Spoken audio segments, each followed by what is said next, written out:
हाँ जी, तो मैं आ गया हूं आपकी सेवा में फिर से हाजिर। और इस बार मैं लेके आया हूं आपकी मोस्ट डिमांडेड वीडियो, जिसका नाम है आपके एमसीक्यूज के लिए एक कंबाइंड पीडीएफ और आंसर हमें चाहिए, जिसके अंदर मैंने बहुत जगह का मतलब सिर्फ और सिर्फ सीएमए इंस्टीट्यूट के एमटीपी जो लास्ट अटेम्प्ट के दोनों हैं, लेटेस्ट अटेम्प्ट का एमटीपी प्लस लास्ट अटेम्प्ट का जो आपका पेपर है, एग्जामिनेशन पेपर भी इसके अंदर कवर किया है। यहां तक की जर्नी आपके साथ रही है बहुत ही ज्यादा मजेदार। और जैसा कि मैंने टेक्स्ट में आपसे प्रॉमिस किया था कि हम कोई भी कॉर्नर छोड़ेंगे नहीं जो हमारा वीक जोन हो जाए। मैं आपके लिए ऑलरेडी क्या क्या चीजें ला चुका हूं, जरा जल्दी से दिखा देता हूं आपको। आपके लिए एमसीक्यूज बोला था मैंने, तो क्या मैं एमसीक्यूज अभी ये वीडियो बना दी है? Answer is yes. GST marathon क्या ऑलरेडी अपडेटेड है? यस। जीएसटी के बुलेट रिवीजन क्या अपडेटेड है? यस। क्या जीएसटी के amendment videos, place of supply सब कुछ अवेलेबल है चैनल पे? Answer is yes. क्या नोट्स भी मैंने काफी सारे बच्चों के साथ शेयर किए हैं? Answer is yes. फिर आते हैं सर, आपने इनकम टैक्स में हमारे लिए क्या किया? इनकम टैक्स में भी मैंने आपके लिए लेके आया सुपर 40 और सुपर 40 का सॉल्यूशन, दोनों चीजें मैं आपके लिए लेके आया। और प्लस काफी सारे बच्चे जानते हैं कि जिन जिन बच्चों ने इस नंबर पर व्हाट्सएप कर और स्क्रीनशॉट भेजकर कि हमने आपका चैनल सब्सक्राइब किया हुआ है, इस फॉर्मेट में भेजा है, उन सभी बच्चों को मैंने salary, house property, PGBP, residential status, ITC, GST के लिए वैल्यू ऑफ सप्लाई, जो चैप्टर सेट ऑफ बच्चों ने मांगे मैंने सब कुछ प्रोवाइड किए। अगर आप भी उन्हीं बच्चों में से एक है तो प्लीज अपना कमेंट में वैल्यूएबल कमेंट जरूर शेयर करिएगा कि हाँ, आपको भी बहुत सारी चीजें और टाइमली चीजें मिल रही हैं। तो मैं चलता हूं अब अगली वीडियो में कि आज मोस्ट एक्सपेक्टेड जो एमसीक्यूज है। फिर एक बच्चा बोलेगा कि सर आपने एक चीज नहीं की, हमारे लिए थ्योरी क्वेश्चंस नहीं लाए। तो अभी हो गई है बहुत ही ज्यादा देरी। अर्ली मॉर्निंग में आपके लिए लेके आऊंगा थ्योरी क्वेश्चन, बस आप उन्हें पढ़ के चले जाइएगा। एक्सपेक्टेड होगा पेपर में उसी में से आएगा। और ये जो मैं एमसीक्यू सीरीज लेके आया हूं, ये आपके कंसेप्ट के रिवीजन भी करा देगी और हो सकता है कि काफी सारे एमसीक्यूज आपको यहीं से दिख जाए। तो वीडियो को पूरा देखिएगा। और हमेशा मैं वीडियो का लाइक टारगेट रखता हूं, तो एमसीक्यू के लिए मैं थोड़ा सा लालच करके आपसे बोलता हूं कि आप एमसीक्यू सॉल्यूशन की 250 लाइक्स 1-2 घंटे के अंदर ही कंप्लीट करा देंगे। और बहुत ही आसान है। जब जितने बच्चे देख रहे हैं, अगर थोड़ी सी कर्टेसी दिखा के इस वीडियो को लाइक कर दे कि हाँ, क्योंकि देखते बहुत सारे बच्चे हैं लेकिन लाइक बहुत बच्चे कम करते हैं, तो सब्सक्राइब चैनल को और वीडियो को लाइक जरूर करिएगा। आपका वैल्यूएबल कमेंट भी मेरे लिए बहुत इंपॉर्टेंट है, कमेंट्स भी मैं पढ़ता हूं। तो चलो वीडियो को शुरू करता हूं।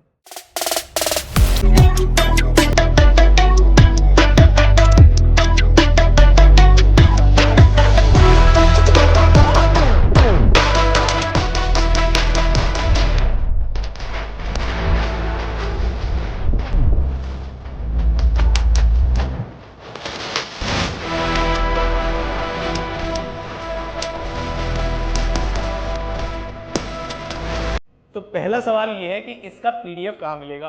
कहीं नहीं, डिस्क्रिप्शन बॉक्स में फ्री ऑफ कॉस्ट आपको इसका पीडीएफ मिल जाएगा। और क्वेश्चन कहां से मैं फटाफट से आपको दिखा देता हूं। मुझे ऐसा लगता है जैसा जैसा बच्चों ने बोला मैंने वैसा वैसा आपके पेपर के लिए किया।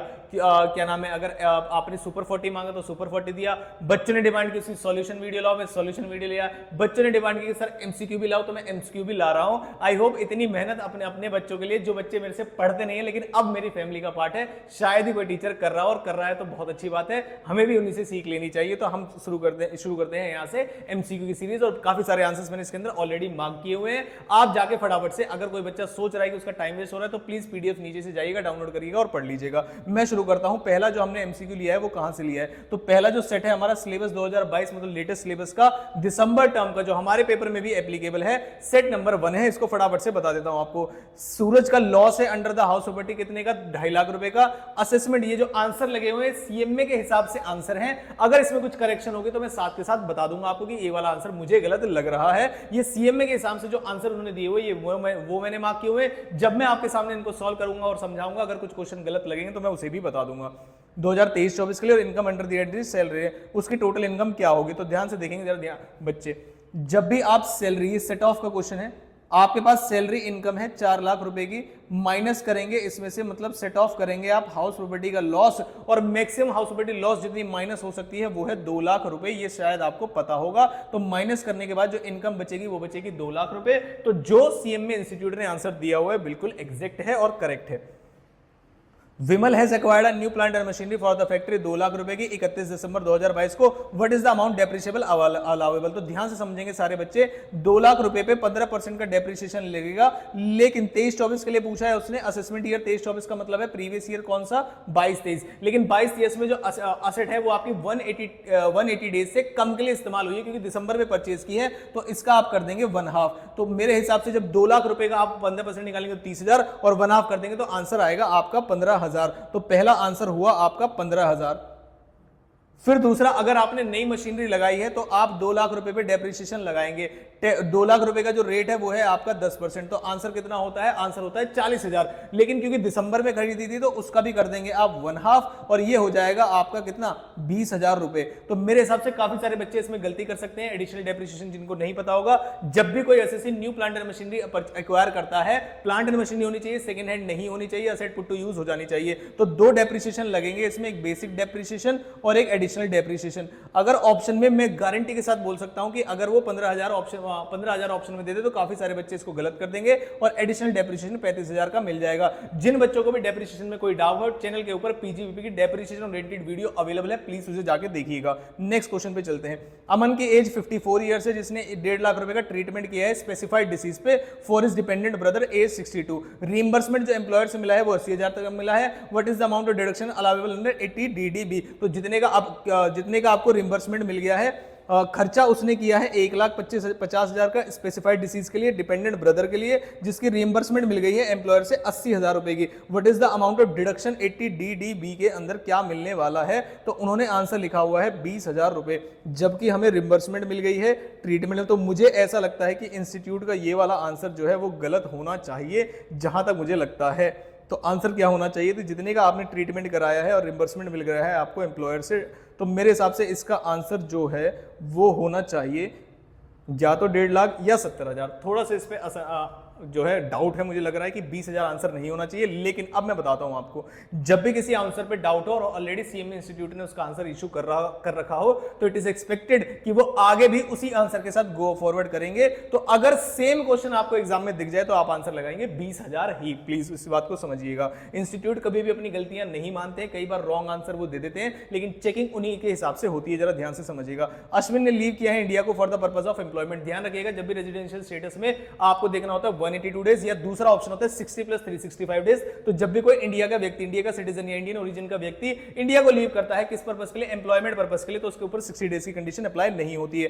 कब हुआ है? 20 सितंबर को। He never visited foreign country before leaving. What is the residential status of assessment year 23-24? तो ध्यान रखिएगा, सितंबर, अक्टूबर, नवंबर, सितंबर में निकल गया है, तो अप्रैल, मई, जून, जुलाई, ये वाली कंडीशन हमें सिर्फ 182 डेज देखने हैं। तो 182 डेज हम देखेंगे तो 30 अप्रैल, मई, जून, जुलाई, अगस्त और सितंबर 20। तो मेरे पास अभी कैलकुलेटर है नहीं, लेकिन अगर मैं इसको काउंट करूं तो 3 पंजे 15, 5 तो ये हो गए हमारे पास 150 और 1 2 3 153, तो 173 शायद आ रहे हैं मेरे पास डेज। आप एक बार इसको क्रॉस चेक कर लीजिएगा प्लीज। 173 जी, 173 मेरे हिसाब से डेज हैं इसके, जो कि 182 डेज से कम है। मतलब 182 डेज से ये कम है, इसका मतलब वो रेजिडेंट तो नहीं बन पाएगा। फिर आते हैं दूसरी कंडीशन। दूसरी कंडीशन कौन सी होती है? 60 डेज उस साल में और 365 डेज प्रीवियस 4 ईयर्स में, जो कि कंडीशन इसको नहीं मिल पाएगी, क्योंकि व्यक्ति कौन है? अश्विन, वो इंडिया का व्यक्ति है और लीव कर रहा है इंडिया को एम्प्लॉयमेंट पर्पस के लिए। तो इसका जो आंसर होगा वो नॉन रेजिडेंट होगा।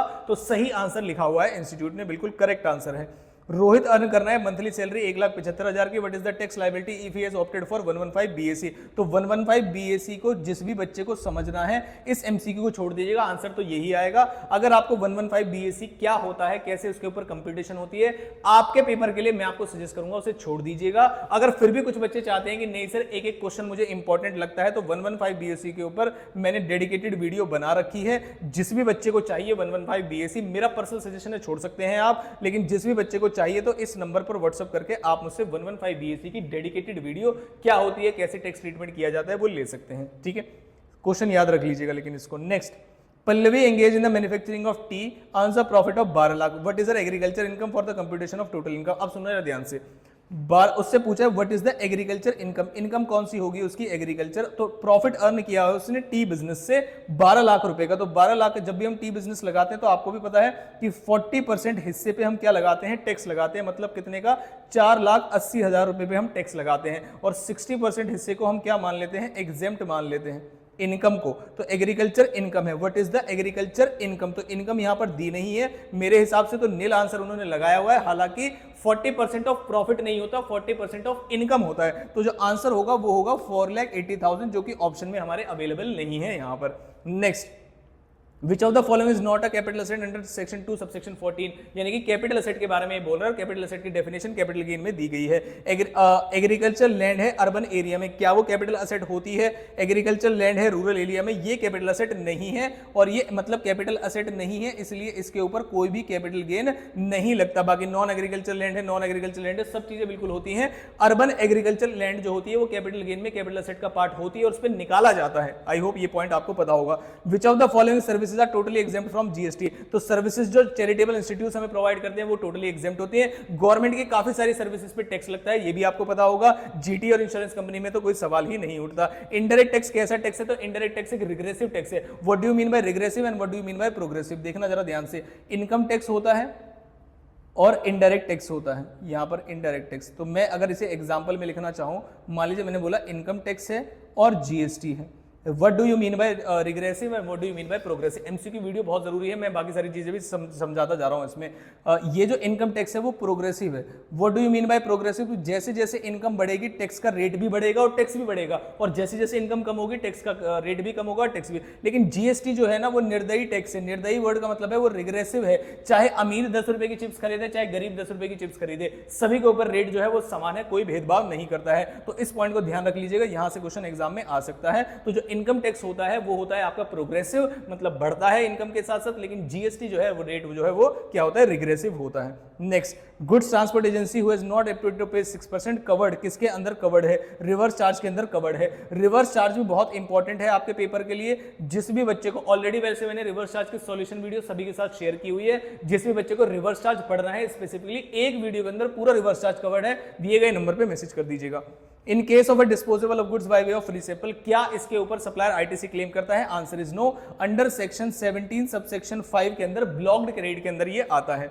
What is the threshold limit in case of a person specified category का takes fresh registration in a composition levy? तो 75 lakhs का जो है इसके अंदर अमाउंट आ जाता है। वैसे 150 lakhs का है, लेकिन स्पेसिफाइड सेट्स की बात की जा रही है तो उसमें 75 lakhs है। आगे चलते हैं। विशाल एक प्रैक्टिसिंग सीएम में है, परचेज करता है 3 लैपटॉप 25,000 और उस पर जीएसटी पे करता है हर एक लैपटॉप पे, और 2 लैपटॉप यूटिलाइज किए उसने ऑफिस में। Another laptop is gifted to her sister, क्या गिफ्ट पे भी उसे क्या नाम है, क्या गिफ्ट पे भी मिल जाएगा, आंसर इज नो। तो एलिजिबल आईटीसी क्या होगा, तो एलिजिबल आईटीसी मतलब 25,000 पे किए हैं ईच लैपटॉप के लिए।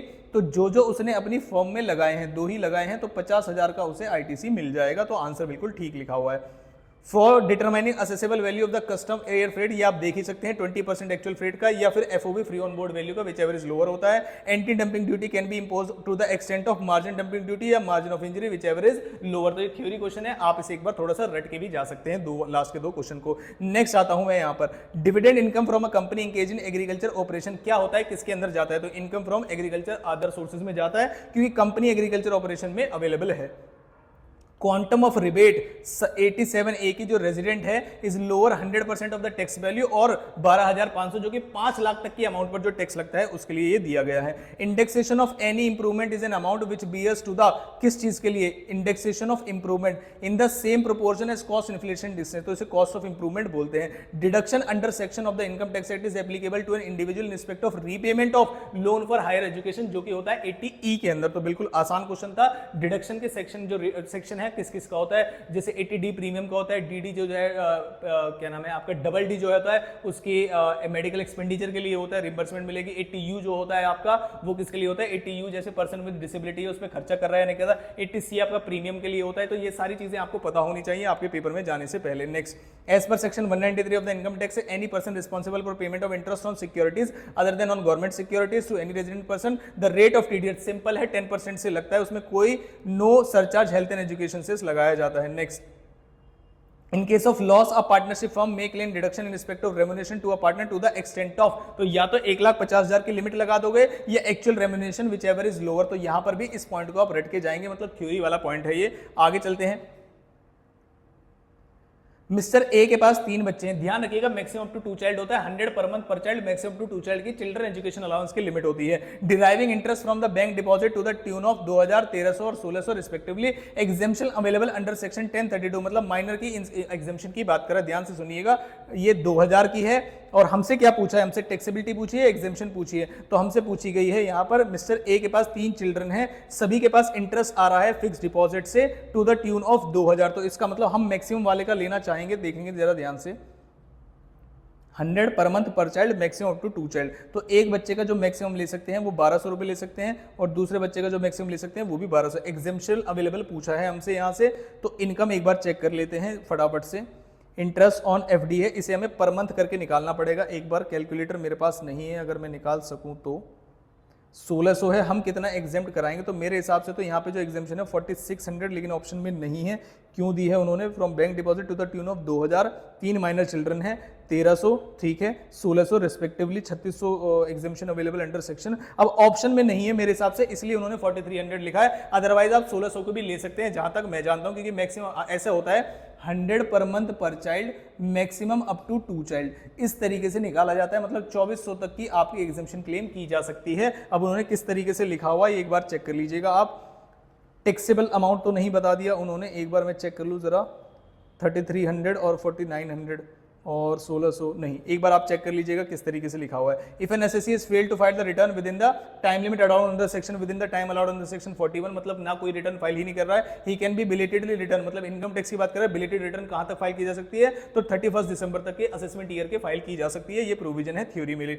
Is a combination of more than one individual supply of goods for a और सर्विस और any combination thereof it is made in conjunction with each other for a single price, ध्यान रखिएगा single price, और ordinarily भी supplied separately, मतलब वो मतलब originally जो है, ओरिजिनल जो उनका मिक्सचर है वो नहीं है, अलग अलग से भी बेचा जा सकता है, नॉर्मल कॉस्ट में आपस में सप्लाई नहीं किए जा सकते। वो कौन सी सप्लाई होती है, मिक्स सप्लाई। लेकिन जो नेचुरली बंडल्ड है, ये वर्ड मुझे याद आ गया, जो कि नेचुरली बंडल्ड होते हैं, जैसे प्लेन की सर्विस लेने जाओ तो खाना, उस तरीके से उनको कौन सी सप्लाई बोलते हैं, कॉम्पोजिट सप्लाई। और जो नेचुरली बंडल्ड नहीं होते, जैसे चॉकलेट के साथ आपको क्या नाम है कोल्ड ड्रिंक दी जा रही है, चिप्स दी जा रही है, उसका हेम्पर बना के दिया जा रहा है, उस तरीके से, तो इनको बोलते हैं कॉम्पोजिट सप्लाई। और कॉम्पोजिट और मिक्स सप्लाई के लिए तो अलग से वीडियो अवेलेबल है, काफी सारे बच्चे ले चुके हैं। आगे चलते हैं। Zero rated supply is meant for export of goods और सर्विसेज और both for authorised person, special economic developer और स्पेशल इकोनॉमिक जोन यूनिट। ये तो बड़ा सिंपल सा क्वेश्चन था। इनडायरेक्ट टैक्स कैसे होते हैं, तो जैसे मैंने अभी वाले पेपर में ही बताया था, रिग्रेसिव होते हैं। डायरेक्ट टैक्स के लिए आएगा तो आप लिखेंगे प्रोग्रेसिव होते हैं। The first digit of the GSTIN क्या बताता है, तो फर्स्ट डिजिट आपका बताता है स्टेट कोड, तो जीएसटीआईएन नंबर का भी डिटेल में करके जाएगा कि सारे जो डिजिट होते हैं वो क्या बताते हैं। Which of the following activities और transaction shall be treated neither as supply of goods nor as supply of service.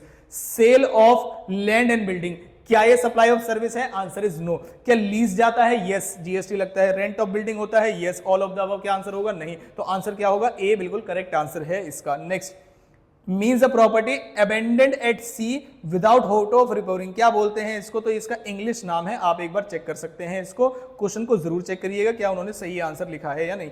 The purpose of is to rectify the trade distortive effective dumping and re-establishment of fair trade, तो anti dumping duty बोलते हैं इनको। कुछ question ऐसे आप एक बार please पढ़ के जाइएगा, जिसपे मैं स्टार मार्क कर रहा हूं। स्टार वर्ड का मतलब ये कि आपको थ्योरी की तरह रट के जाने हैं, बाकी सारे कंसेप्चुअल हैं।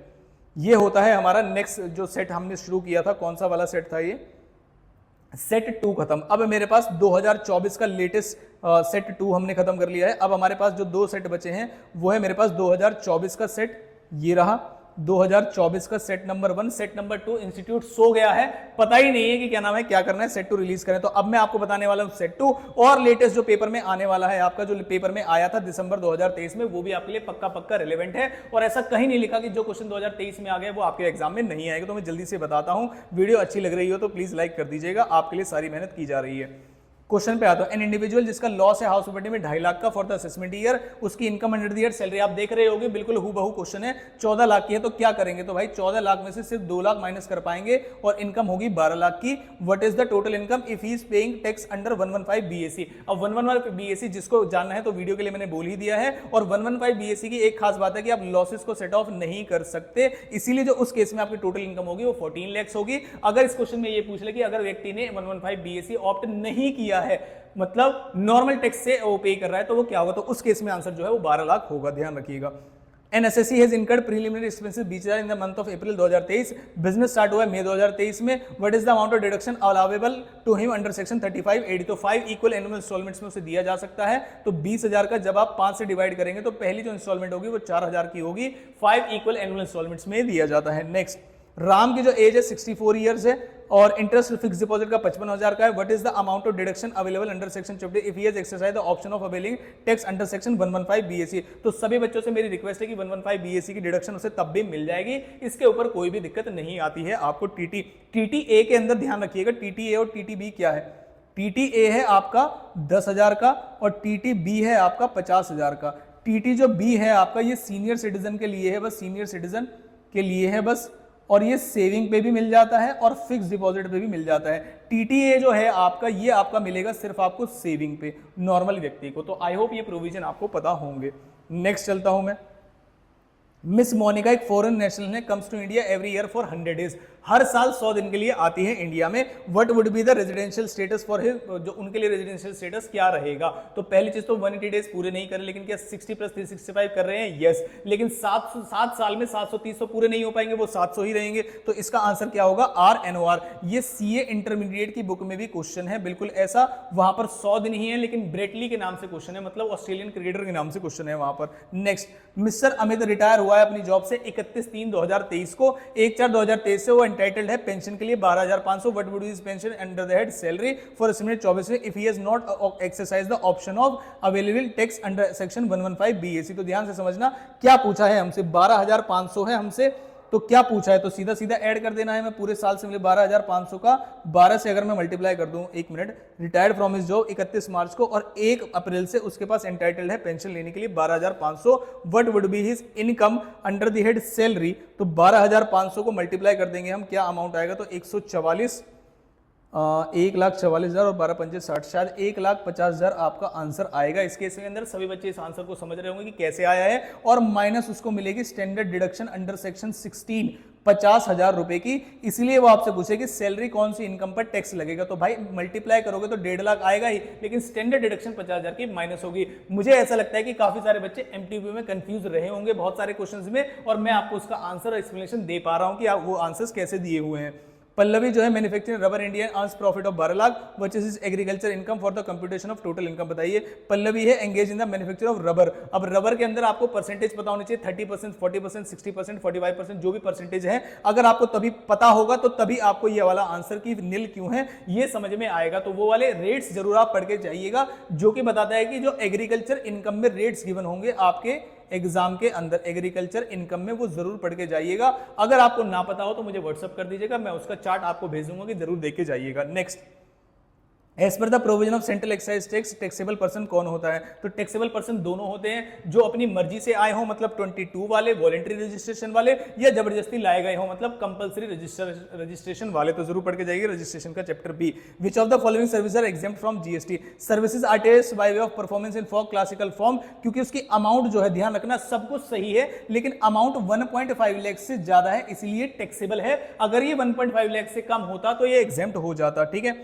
आगे, services by collection of contribution of Atal, ये तो एक्सक्लूसिवली एग्जेम्पशन की लिस्ट से अंदर डाला गया है। Services to Reserve Bank of India बिल्कुल भी टैक्सेबल, मतलब एग्जेम्प्ट नहीं है, टैक्स लगता है, और none of the above answer नहीं होता, बी आंसर इसके अंदर होना चाहिए। Next, levy of indirect tax on goods and services में लीड टू, क्या होता है, उससे महंगाई होती है भाई, और क्या होता है, रिग्रेसिव बनाया तुमने। नेक्स्ट, सर्विसेज एक म्यूजिक कंपोजर जो म्यूजिक कंपनी को दे रहा है, टैक्स लगता है उसमें रिवर्स चार्ज में। बार बार बोल रहा हूं, रिवर्स चार्ज को सारे बच्चे पढ़ के जाएं, ध्यान रखिएगा, रिवर्स चार्ज बहुत ही ज्यादा इंपॉर्टेंट है। पेपर खत्म होगा तो सॉल्यूशन भी कराऊंगा और दिखाऊंगा कि बहुत ज्यादा इंपॉर्टेंट था। तो रिवर्स चार्ज की वीडियो अवेलेबल है, दिए गए नंबर पर आप व्हाट्सएप करके ले सकते हैं। आगे चलता हूं मैं। और रजिस्टर्ड पर्सन जो है 11,800 का टैक्स दिया उसने मोटर कार पे, मतलब टैक्स इंक्लूसिव ऑफ जीएसटी दिया है, तो उसके लिए वो कितने कितने का आईटीसी क्लेम कर सकता है? तो 17 सबसेक्शन 5 पे उसने मोटर कार इंश्योरेंस चार्जेस पे किए हैं, तो 17 सबसेक्शन 5 ब्लॉक करता है किसी भी मोटर कार का क्रेडिट। और उसके बाद जो हम आगे जाते हैं AA ABA में जो आगे एक्सपेंसेस दिए हैं वो अलाउ तभी होते हैं जब इंश्योरेंस का खर्चा ऐसी असेट या कैपिटल असेट पे किया गया हो जिस पे ओरिजिनली ब्लॉक्ड नहीं है। तो ओरिजिनली ब्लॉक्ड है इसलिए मोटर कार पे ब्लॉक्ड है, इसलिए इंश्योरेंस चार्जेस भी अलाउड नहीं होंगे। तो वो कह रहे supplier can claim ITC, supplier can not claim ITC, recipient can claim ITC. क्या हो सकता है? तो कोई भी क्लेम नहीं कर सकता। तो none of the above, supplier can not claim ITC. Supplier की कहां बात हो रही है भाई? यहां पर आईटीसी तो रिसिपिएंट, तो जो सही आंसर होगा वो होगा रिसिपिएंट जिसने पे किया है। Recipient can not claim ITC, supplier थोड़ी आईटीसी क्लेम करता है, रिसिपिएंट आईटीसी क्लेम करता है। तो ऑप्शन जो सही आंसर है वो ये है और वो आपके ऑप्शन में दिया नहीं है, ध्यान रखिएगा। एग्रीगेट टर्नओवर जो श्री कृष्णा का ट्रेडर है तमिलनाडु का फाइनेंशियल ईयर 22-23 में, वो है 90 लाख रुपए। उसने ऑप्टेड किया है under section 10 for financial year 2023। During the previous year taxable turnover 1 crore 10 lakh का गया और comprising of supply of goods 1 crore regular वाला और बैलेंस सप्लाई ऑफ सर्विस वाला 18। What would B is gross GST liability? तो ग्रॉस जीएसटी लायबिलिटी का एक question है, आप एक बार रेट चेक करके जाइएगा कि कैसे निकाला जाता है, तो आप इस आंसर को कर पाएंगे। नेक्स्ट चलते हैं। Input tax credit shall not be available by the registered person in respect of invoices unless the details thereof have been communicated to the registration person. कौन से फॉर्म में? तो बनाया तो गया था जीएसटी R2, लेकिन 2B में वो ऑटो पॉपुलेट होते हैं, तभी आप उसका ले सकते हैं ऑटो पॉपुलेट। तो ये फॉर्म नंबर है जीएसटीआर का और जीएसटीआर के कुछ फॉर्म आप याद करके जा सकते हैं। Next, for determining the accessible value custom के, ये एक थ्योरी क्वेश्चन है, कितने % लगाते हैं। और उनका नेक्स्ट जो है सोशल वेलफेयर सरचार्ज कैसे पेबल होता है? तो 10% ऑफ द बेसिक ड्यूटी। तो ये मैंने आपके सभी आपके जितने भी एमटीपीज अवेलेबल हैं पिछले दोनों अटेम्प्ट के और इस बार का जो 2024 में एक ही सेट लेके आए हैं। नेक्स्ट जो है आपका दिसंबर 2023 का पेपर है। सारे आंसर मैंने जो आपके इंस्टीट्यूट ने सजेस्टेड आंसर रिलीज किए तो मार्क किए हुए हैं। आप खुद एक बार दिसंबर 2023 के पेपर के एमसीक्यूज की प्रैक्टिस कीजिएगा मेरे कहने से, ये डिस्क्रिप्शन बॉक्स में आपको मिल जाएगा। और हमारी की गई मेहनत से अगर आप सेटिस्फाइड हैं तो प्लीज वीडियो को लाइक जरूर करिएगा। और कॉस्ट के पेपर में भी मैं आपके लिए काफी सारी चीजें लेके आऊंगा। बिल्कुल 6000 की फैमिली आज हम कंप्लीट हो गए हैं, बहुत खुशी हो रही है मुझे आपके लिए वीडियो बनाते हुए। आई होप आप यहां तक वीडियो देखते हैं, चैनल को सब्सक्राइब लाइक वगैरह जरूर कर दीजिएगा। पेपर हम देखेंगे कैसा आया, सॉल्यूशन में सारे एमसीक्यूज का साथ में ही करा दूंगा, जो जो आप बोलोगे वो मैं करा दूंगा। थ्योरी क्वेश्चन में कोशिश करूंगा आपके लिए अर्ली मॉर्निंग लेके आओ। अपने अच्छे कमेंट्स मुझे कमेंट बॉक्स में बताइएगा तो मैं आपके लिए थ्योरी जितनी जल्दी हो सके लाऊंगा। रिस्पांस अच्छा नहीं लगा तो थ्योरी नहीं बताऊंगा मैं लास्ट में क्या आ रही है, तो प्लीज थ्योरी के लिए भी कमेंट कीजिएगा, वीडियो को लाइक कीजिएगा। और कमेंट बहुत अच्छे लगते हैं मुझे आपके, जब आप बोलते हो कि आपको हमारी एफर्ट जो है अच्छी लग रही है। तो मिलता हूं अगली किसी इंपॉर्टेंट वीडियो के साथ। Thank you so much. जितनी भी तैयारी हो जाए अपनी तैयारी पे पूरा कॉन्फिडेंस रखिएगा। जो भी चैप्टर परेशान कर रहा हो इस नंबर पे आपने सब्सक्राइब किया हुआ है चैनल को, उसे भेज के मुझसे कोई भी हेल्प आप ले सकते हैं। मैं डाउट्स भी बता रहा हूं बच्चों के और लेक्चर्स भी शेयर कर रहा हूं। तो आई होप आप भी इसका बेनिफिट मैक्सिमम तरीके से उठाएं। आपका एक लाइक, ये किसी भी बच्चे की वीडियो, जो मैं लाइक के लिए बार बार बोलता हूं वो ये होता है कि ये वीडियो हर एक बच्चे के होम पेज पे ऑटोमेटिकली शो हो जाती है जो भी इस फैटर्निटी से रिलेटेड है। तो कोई भी बच्चा रह ना जाए जिसे वीडियो लेट मिले, बस यही एक पर्पस है। तो थैंक यू सो मच, मिलता हूं आपसे अगली वीडियो में।